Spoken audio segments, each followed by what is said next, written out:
పరిశుద్ధ గ్రంథములో నుండి ఆది కాండము 19వ అధ్యాయము 29వ వాక్యం. దేవుడు ఆ మైదానపు పట్టణములను పాడు చేసినప్పుడు దేవుడు అబ్రహామును జ్ఞాపకము చేసుకొని లోతు కాపురున పట్టణం నాశనం చేసినప్పుడు ఆ నాశనమందు మధ్యన లోతు నశించకుండా అతన్ని తప్పించెను. ప్రియ సోదరి సోదరులారా, పరిశుద్ధ గ్రంథంలో మనం గమనించినట్లయితే who is Jesus Christ? Yesu ఎవరు? The God who hears prayer. Yesu Kristu ఎవరు? ప్రార్థన ఆలకించు దేవుడు. అందుకే అంటాడు 65వ కీర్తనలో గన మనం గమనించినట్లయితే 65వ కీర్తనలో మనం చూస్తే ప్రార్థన ఆలకించువాడా, సర్వ శరీరులు నీ యొద్దకు వచ్చుచున్నారు అని వాక్యం సెలవిస్తుంది. సర్వ శరీరులు ఎక్కడికి వస్తున్నారంటే ప్రభువు దగ్గరకు వస్తున్నారు. ఎందుకు వస్తున్నారంటే ఈయన ప్రార్థన ఆలకించే దేవుడు, ప్రార్థనకు ప్రతిఫలం ఇచ్చే దేవుడు. ప్రియ సోదరి సోదరుడా, మానవుని జీవితంలో, నీ జీవితంలో ఎన్నో సమస్యలు ఉంటాయి, ఎన్నో శోధనలు ఉంటాయి. వాటన్నిటిలో నుంచి తప్పించగలిగిన వాడు ప్రభు అయిన యేసు క్రీస్తు ప్రభుల వారు. ప్రియ సోదరి సోదరుడా, ప్రభు అన్నాడు, మీరు అడుగుడి ఇవ్వబడును అన్నాడు. మీరు అడగండి నేను ఇస్తాను అన్నాడు. ఇర్మియా గ్రంథంలోనికి మనం వెళితే, నీవు నాకు మొర్రపెట్టుము నేను నీకు ఉత్తరం ఇస్తాను అంటున్నాడు. సోదరి సోదరుడు గమనించండి, ప్రభు సెలవిస్తున్నాడు, నువ్వు మొర్రపెట్టు నేను నీకు ఉత్తరం ఇస్తాను అని ప్రభు సెలవిస్తూ ఉన్నాడు. ప్రభువుకు మనం మొర్రపెట్టినప్పుడు ప్రభు మనకు ఉత్తరం ఇచ్చేవాడుగా ఉన్నాడు. ఇర్మియా గ్రంథం 33వ అధ్యాయం 3వ వచనం అంటాడు, నాకు మొర్రపెట్టుము నీకు ఉత్తరం ఇచ్చేదను, నీవు గ్రహింపలేని గొప్ప సంగతులను, గూఢమైన సంగతులను నీకు తెలియజేద్దును.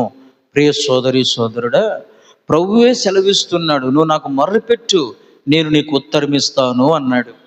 ఇదిగో ప్రభువుకు నువ్వు మొర్రపెట్టాలి. ప్రభువుకు మొర్రపెట్టినప్పుడు కొన్ని సందర్భాలలో దేవుడు వెంటనే నీ ప్రార్థనకు జవాబిస్తాడు. కొన్ని సందర్భాలలో ప్రభు ఏం చేస్తాడంటే ఆలస్యం చేస్తాడు. ఆలస్యం ఎందుకు చేస్తూ ఉన్నాడు అంటే నీ విశ్వాసాన్ని పరీక్షించడానికి, రెండవది నీ జీవితంలో అద్భుతములు చేయడానికి, ఆశ్చర్య కార్యములు చేయడానికి. ఎఫెసీయులకు రాసిన పత్రిక 3వ అధ్యాయము 20వ వచనంలో మనం గమనిస్తే, అడుగు వాటి కంటేను ఊహించు వాటి కంటేను అత్యధికముగా అనుగ్రహించు దేవుడు అని వ్రాయబడి ఉంటుంది. నువ్వు అడిగిన దానికంటే, నువ్వు ఊహించిన దానికంటే అత్యధికముగా ప్రభు ఇవ్వడానికే కొన్ని సందర్భాలలో ప్రభు నీ ప్రార్థనకు ఆలస్యం చేస్తూ ఉంటాడు. అయినా భయపడవద్దు ప్రియ సోదరి సోదరుడా, ఖచ్చితంగా నీ ప్రార్థనకు దేవుడు సహాయం చేస్తాడు. ఎఫెసీయులకు రాసిన పత్రిక 3వ అధ్యాయం 20వ వచనం, మనలో కార్యసాధకమైన తన శక్తి చొప్పున మనము అడుగు వాటి అన్నిటికంటేను ఊహించు వాటి అన్నిటికంటేను అత్యధికముగా చేయగల శక్తి గల దేవుడు. నువ్వు ఊహించిన దానికంటే, ఆశించిన దానికంటే అత్యధికముగా ఇవ్వడానికి కొన్ని సందర్భాలలో ఆలస్యం చేస్తూ ఉంటాడు. అందుకని చెప్పి నువ్వు ప్రార్థన చేసినప్పుడు దేవుడు నా ప్రార్థన జవాబు ఇవ్వలేదు, నా ప్రార్థనకు సమాధానం ఇవ్వలేదు అని నువ్వు బాధపడాల్సిన అవసరం లేదు. దేవునికి నువ్వు మొర్రపెడితే ఖచ్చితంగా ఒక రోజు నీ ప్రార్థనకు జవాబు వస్తుంది అని మర్చిపోవద్దండి. ప్రియ సోదరి సోదరులారా, మనం చదువుకున్న లేఖన భాగములో ఇప్పుడు అబ్రహాము ప్రార్థన దేవుడు జ్ఞాపకం చేసుకున్నాడు. ఎప్పుడు అంటే సొదొమ గొమొర్రా పట్టణాలను దేవుడు నాశనము చేయాలనుకున్నాడు. ఎందుకు ఆ పట్టణాలను నాశనం చేయాలనుకున్నాడంటే ఆ పట్టణంలో ఉన్నటువంటి ప్రజలు దుష్టులుగా ఉన్నట్లు దేవుడు సెలవిస్తూ ఉన్నాడు. దేవుడు అంటున్నాడు, సొదొమ మనుష్యులు, అక్కడ ఉన్నటువంటి జనాంగం ఎలాగున్నారంటే దుష్టులుగా, దుర్మార్గులుగా ఉన్నట్లు మనం చూస్తూ ఉన్నాం. ప్రియ సోదరి సోదరులారా, దేవుని దృష్టిలో వాళ్ళు ఎలా ఉన్నారంటే దేవదూతలతోనే పాపము చేయాలనుకున్నట్టు అంత దుర్మార్గులు వాళ్ళు, అంత దుష్టులుగా ఉంటూ ఉన్నారు. దేవుని సన్నిధిలో వాళ్ళు ఏమైపోయి ఉన్నారంటే పూర్తిగా నాశనం అయిపోయి ఉన్నారు. దేవుని సన్నిధిలో వాళ్ళు పూర్తిగా చెడిపోయి ఉన్నారు. ప్రియ సోదరి సోదరులారా, గమనించండి. అందుకే దేవుడు ఆ పట్టణాన్ని నాశనం చేయాలనుకున్నప్పుడు, దేవుడు ఆ పట్టణాలని నాశనం చేయాలని అనుకున్న సమయంలో అబ్రహాము దగ్గరికి వెళ్ళడం జరిగింది.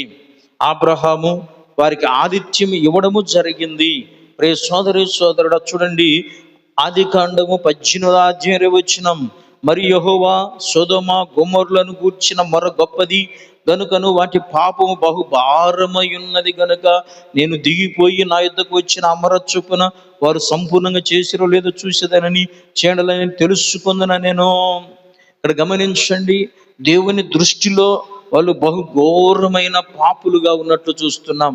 వాళ్ళ పాప భారము ఎక్కువైపోయింది. దేవుడు భరించలేనంత పాపము వాళ్ళు చేస్తూ ఉన్నారు. ప్రియ సోదరి సోదరుడా, ఆ భరించలేని పాపాన్ని బట్టి దేవుడు వారిని చూడడానికి వచ్చాడు. ఆ భరించలేని పాపాన్ని బట్టి వారిని నాశనం చేయాలనుకున్నాడు. ఇదిగో అబ్రహాము దేవునితో మాట్లాడుతూ, అయ్యా, అక్కడ నీతిమంతులు ఉంటారు, వారితో పాటు నీతిమంతులు కూడా నాశనం అయిపోతారు కదా అని దేవుణ్ణి అడుగుతూ ఉన్నాడు. ఇదిగో దేవుడు అంటున్నాడు, అక్కడ 50 మంది నీతిమంతులు ఉంటే నేను ఆ పట్టణాన్ని నాశనం చేయను అన్నాడు. మళ్ళా డౌట్ వచ్చింది అబ్రహాముకు, అయ్యా, ఒకవేళ 45 మంది ఉంటారేమో, 30 మంది ఉంటారేమో, 20 మంది ఉంటారేమో, 10 మంది ఉంటారేమో అని దేవునితో మాట్లాడుతూ వస్తున్నాడు. దేవుని అడుగుతూ ఉన్నాడు. ఎందుకంటే అక్కడ లోతు ఉన్నాడు. ఈ లోతు ఎవరంటే నీతిమంతుడు అని వాక్యం సెలవిస్తుంది. ఒక మాట మనం చూద్దాం. పేతురు పత్రికలోనికి మనం వెళ్ళినట్లయితే అక్కడ పేతురు భక్తుడు లోతును గురించి మాట్లాడుచు పేతురు నీతిమంతుడు అని వ్రాయబడి ఉంటుంది.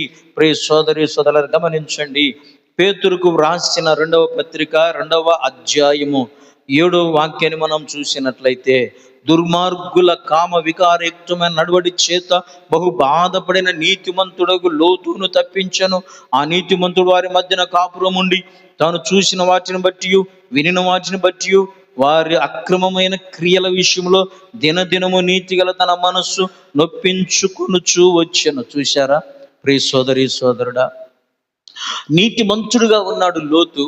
ఆ నీతిమంతుణ్ణి తప్పించాలి ఆ నాశనములో నుంచి అనుకున్నాడు అబ్రహామయ్య. దేవుడు ఎలాంటివంటే నీతిమంతులను నాశనం చేసి దేవుడు కాదు. యేసు క్రీస్తు ప్రభుల వారి ఈ లోకానికి ఎందుకు వచ్చాడు అంటే, మానవులందరూ ఏమై ఉన్నారంటే పాపములో శాపములో ఉన్నారు. పాపములో శాపములో ఉన్నటువంటి మానవుణ్ణి నీతిమంతునిగా తీర్చిదిద్దడానికి యేసు క్రీస్తు ప్రభుల వారు ఈ లోకానికి వచ్చారు. ప్రియ సోదరి సోదరుడా, కొరింథీయులకు రాసిన 2వ పత్రిక 5వ అధ్యాయం 21వ మనం గమనించినట్లయితే, ఎందుకనగా మనం ఆయన యందు దేవుని నీతి అగునట్లు పాపం ఎరుగని ఆయన మన కోసం పాపముగా చేసెను. మనములు నీతిమంతులుగా తీర్చిదిద్దడానికి యేసు క్రీస్తు ప్రభుల వారు మన పాపమును ఆయన మీద మోపుకున్నాడు. ప్రియ సోదరి సోదరుడా, మనములు నీతిమంతులుగా మార్చాలి, మనం నీతిమంతులుగా ఉండాలి. ఎందుకంటే ప్రభువైన యేసుక్రీస్తు ప్రభుల వారు నీతిమంతుడు. పేతురు భక్తుడు అంటాడు, నీతిమంతుడైన వారిని మీరు సిలువ వేసితిరి అంటాడు. ఇదిగో నీతిమంతుడు ప్రభువైన యేసుక్రీస్తు ప్రభుల వారు కనుక ఆయన నమ్మిన పిల్లలు కూడా నీతిమంతులుగా ఉండాలని ఆశపడుతూ ఉన్నాడు. అపోస్తల కార్యములు 3వ అధ్యాయము లో మనం గమనించినట్లయితే 14వ వచనంలో, మీరు పరిశుద్ధులను నీతిమంతుడు వారిని నిరాకరించి నరహంతకుడైన మనుషుని మీరు అనుగ్రహించమని అడిగితిరి. ఏమంటండి, యేసు ప్రభుల వారు ఎవరు అంటే నీతిమంతుడైన దేవుడు. కనుక మనములు నీతిమంతులుగా మార్చాలని పాపము ఎరుగని ఆయన పాపముగా చేయబడ్డాడు. పాపముగా మార్చబడ్డాడు. ఆయన పాపి కాదు. యేసుక్రీస్తులో ఏ పాపము లేదు, యేసుక్రీస్తులో ఏ కల్ముషము లేదు, యేసుక్రీస్తులో ఏ కలంకము లేదు. ప్రియ సోదరి సోదరుడా, ఛాలెంజ్ చేసిన దేవుడు. నాలో పాపం ఉన్నదని ఎవడైనా నిరూపించగలడా అని ఛాలెంజ్ చేసిన గొప్ప దేవుడు యేసు ప్రభుల వారు. ఆయన నీతిమంతుడు గనుక ఆయన నమ్మిన బిడ్డలు నీతిమంతులుగా ఉండాలని మానవుని పాపాలన్నింటినీ ఆయన మీద మోసుకొని, ఇదిగో నీ కోసం నా కోసం సర్వ మానవాళి కోసము ప్రాణత్యాగము చేసి మరణించి మరణమును జయించి తిరిగి లేచినటువంటి దేవుడు. ఇదిగో ఆయన నమ్మిన బిడ్డలను నీతిమంతులుగా మార్చే దేవుడు. ప్రియ సోదరి సోదరుడు, గమనించండి. ఒక వ్యక్తి వచ్చి దేవుని సన్నిధిలో మొరపెట్టినప్పుడు ఆ వ్యక్తిని నీతిమంతునిగా తీర్చి ఇంటికి పంపించినట్లు మనం చూస్తూ ఉన్నాం. కనుక ప్రియ సోదరి సోదరుడా, నీతిమంతుడైనటువంటి లోతును రక్షించాలనుకున్నాడు అబ్రహామయ్య. అందుకే దేవునికి మొరపెడుతూ వచ్చాడు. కాబట్టి ప్రియ సోదరి సోదరుడా, ఎప్పుడైతే అబ్రహాం మొరపెట్టాడో ఆ పట్టణాన్ని నాశనం చేసేటప్పుడు దేవుడు లోతు భార్యను పిల్లలను ఆ పట్టణంలో నుంచి బయటికి తీసుకొని వచ్చేసాడు. ఎందుకు అక్కడ వ్రాయబడి ఉంది కదా, అబ్రహాము మొరను దేవుడు విన్నాడట. అబ్రహామును జ్ఞాపకం చేసుకొని ఆ నీతిమంతుడైన లోతును తప్పించడం మనం చూస్తూ ఉన్నాం. ప్రియ సోదరి సోదరుడా, నువ్వు ప్రార్థన చేసినప్పుడు నీ జీవితంలోకి వచ్చే అపాయాలన్నిటిలో నుంచి దేవుడు నిన్ను తప్పిస్తాడు. నీ జీవితంలోకి వచ్చే శోధన నుంచి నిన్ను తప్పిస్తాడు. నీ జీవితంలో ఆటంకాలన్నిటిని తొలగించి వేస్తాడు. ప్రభు ఎవరు అంటే ఈయన ప్రార్థన ఆలకించే దేవుడు, ప్రార్థనకు జవాబిచ్చే దేవుడు. ప్రియ సోదరి సోదరుడా, ఈ రోజు నుంచైనా నువ్వు ప్రార్థించడం నేర్చుకో, దేవుని అడగడం నేర్చుకో. ప్రియ సోదరి సోదరుడా, ఎప్పుడైతే నువ్వు దేవుని అడుగుతావో మొర పెడతావో అప్పుడు దేవుడు నీ ప్రార్థనకు జవాబు అనుగ్రహిస్తాడు. నీ ప్రార్థనకు దేవుడు సమాధానం ఇస్తాడు. నీకున్న శ్రమలన్నిటిలో నుంచి నిన్ను విడిపిస్తూ వస్తాడు. నీకున్న శోధనలన్నిటి నుంచి విడిపిస్తాడు. నీకున్న ఇబ్బందులన్నిటి నుంచి విడిపిస్తాడు. నీకున్న రోగములన్నిటి నుంచి విడిపిస్తాడు. నీకున్న ప్రతి బంధకాలను విడిపించి నిన్ను సమాధానముతో ఆనందముతో నింపే దేవుడుగా ప్రభువైన యేసుక్రీస్తు ప్రభుల వారు ఉన్నారు అన్న సత్యాన్ని మర్చిపోద్దు ప్రియ సోదరి సోదరుడా. అందుకే ఈ రోజు నుంచి అయినా ప్రార్థించడం నేర్చుకో, మొర్ర పెట్టడం నేర్చుకో, మోకరించడం నేర్చుకో. ప్రభువైన యేసుక్రీస్తు ప్రభుల వారిని నువ్వు అడగడం నేర్చుకో. నీ జీవితంలో ఖచ్చితంగా దేవుని కార్యాలను చూస్తావు. ప్రియ సోదరి సోదరుడా, కొన్ని సందర్భాల్లో దేవుడు వెంటనే నీకు సమాధానం ఇస్తాడు. కొన్ని సందర్భాలలో ఆయన ఆలస్యం చేస్తాడు. ఆలస్యం అయింది అని చెప్పి నువ్వు తొందరపడి బాధపడాల్సిన అవసరం లేదు. ఎందుకంటే నా దేవుడు ఖచ్చితంగా ఒక రోజు నీకు సమాధానం ఇచ్చి తీరుతాడు అన్న సత్యాన్ని మర్చిపోవద్దు. కాబట్టి ప్రియ సోదరి సోదరుడా, ఈ యొక్క వాక్యం వింటున్న నీవు ప్రార్థనా జీవితం కలిగి ఉన్నావా? ప్రార్థన అనుభవాన్ని కలిగి ఉన్నావా? లోతును తప్పించాడు దేవుడు. అబ్రహాము ప్రార్థన విని లోతును తప్పించినట్టు ఇదిగో నిన్ను కూడా తప్పిస్తాడు. మన దేవుడు ఎవరంటే ఆయన తప్పించే దేవుడు. అపాయాల నుంచి, శ్రమల నుంచి, శోధనల నుంచి, ఇబ్బందుల నుంచి, ఇరుకుల నుంచి, మరి ముఖ్యంగా నిత్య నరకాగ్నిలో నుంచి. ప్రియ సోదరి సోదరుడా, మనం ముఖ్యంగా తప్పించుకోవాల్సిందంటే నిత్య నరకాగ్నిలో నుండి మనము తప్పించబడాలండి. ఇదిగో ఆ నిత్య నరకాగ్ని మానవుల కోసం దేవుడు చేయలేదండి.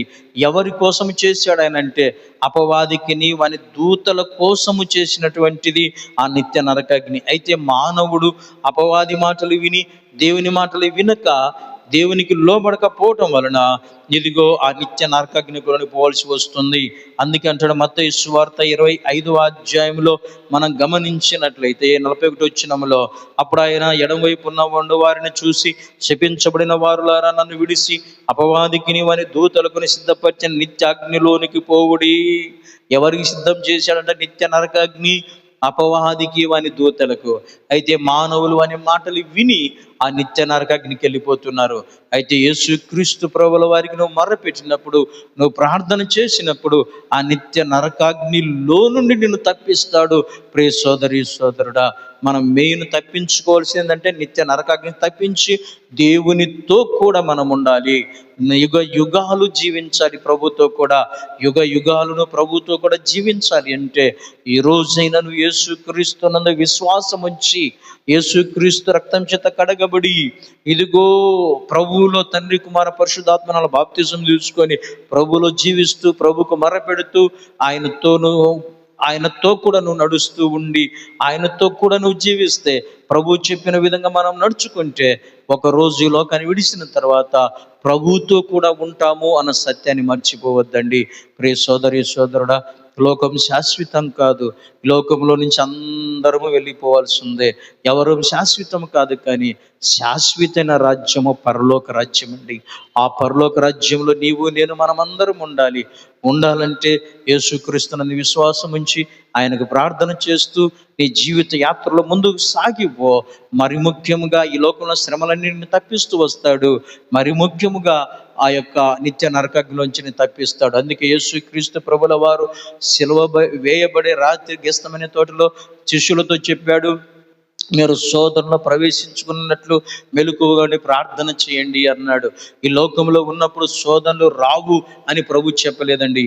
ఎవరైనా ఇదిగో నువ్వు యేసు ప్రభు నమ్ముకో, నీకు శోధనలు రావు, శ్రమలు రావు అని చెప్పారంటే అది తప్పుడు బోధ. ప్రియ సోదరి సోదరుడా, లోకంలో ఉన్నప్పుడు శోధనలు వస్తాయి, శ్రమలు వస్తాయి. అయితే నువ్వు ప్రార్థన చేసినప్పుడు ఆ శోధనలోంచి నిన్ను తప్పిస్తాడు ప్రభు, ఆ శ్రమలోంచి తప్పిస్తాడు. నువ్వు ప్రార్థన చేయకపోతే ఆ శోధనను పడిపోయి నీ జీవితము పతనం అవుతుంది, నీ జీవితం నాశనం అవుతుంది. అదే నువ్వు ప్రార్థన చేస్తే ప్రభు ఆ శోధనలో నుండి నిన్ను బయటికి తీసుకొస్తాడు, ఆ శ్రమల్లో నుంచి నిన్ను బయటికి తీసుకొని వస్తాడు, ఆ ఇబ్బందుల నుంచి నిన్ను తప్పిస్తాడు. ప్రియ సోదరి సోదరుడా, అందుకే మనం ఎల్లవేళలా ప్రార్థన చేయాలి. మన పూర్వీకులు మనం గమనించినట్లయితే వాళ్ళు ప్రార్థనా పరులుగా ఉన్నట్లు మనం చూస్తూ ఉన్నాం, ప్రార్థన యోధులుగా ఉన్నట్లు మనం చూస్తూ ఉన్నాం. ఇదిగో దావీదు రోజుకు ముమ్మారు ప్రార్థించేవాడు, ఇదిగో దానియేలు ముమ్మారు ప్రార్థించేవాడు. వీళ్ళు మనం గమనించిన మా పితరులందరూ కూడా ఇలాగ ప్రార్థనా పరులుగా ఉన్నారు. నీవు నేను మనము కూడా ప్రార్థనా పరులుగా ప్రార్థన అనుభవాన్ని కలిగి ఉన్నప్పుడు దేవుడు ఈ లోకంలో వచ్చే శ్రమలన్నిటి నుంచి తప్పిస్తూ మనల్ని కాపాడుతూ ఆఖరికి నిన్ను నిత్య జీవానికి నడిపిస్తాడు, నిత్య నరకాగ్ని తప్పిస్తాడు. కనుక అలాంటి ప్రార్థన అనుభవాన్ని ఈ రోజు నుంచైనా నువ్వు ప్రార్థనా జీవితం కలిగి ఉండాలని ప్రేమతో నీకు తెలియచేస్తూ ఉన్నాను. దేవుడు మిమ్మల్ని దీవించును గాక, మీరు ప్రార్థనా పరులుగా మారుదురుగాక. Amen, amen. God bless you.